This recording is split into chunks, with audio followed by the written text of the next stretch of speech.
கன்னிராசிக்கார பெண் குழந்தைங்க அவங்க தாய்மார்கள் தகப்பெல்லாம் இந்த கன்னிராசிக்கார பொண்ணுடைய ஜாதகத்தை ஒரு ஜோதிடர்கிட்ட கொடுத்து இந்த குழந்தை எப்படி படிப்பா, என்ன வேலைக்கு போவா, எப்ப கல்யாணம் ஆகும், எப்படி கல்யாணம் ஆகும்னு சொல்லக்கூடிய அலசி ஆராய்ஞ்சு மற்ற காரியத்தை பாருங்க.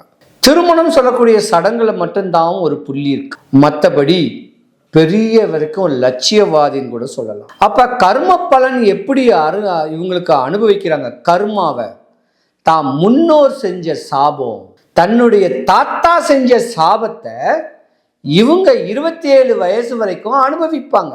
அதுக்குத்தான் நான் சொல்லுவேன், கன்னிராசிக்கார பெண்களா இருந்தீங்கன்னா சிறு வயசா இருந்தா ஒன்று ஒரு கோயில்ல போயிட்டு கோதானம் பண்ணுங்க, இல்ல ஒரு நாக பிரதிஷ்டை பண்ணுங்க. ஒரு நல்ல ஜோதிடரை பார்த்து இதுக்கு நாகதோஷம் இருக்கே, இதுக்கு என்ன பண்ண சொன்னா நாக பிரதிஷ்டையை பண்ண சொல்லுவாங்க, அதை செய்யுங்க. 2 தாரத்து தோஷம் வராது.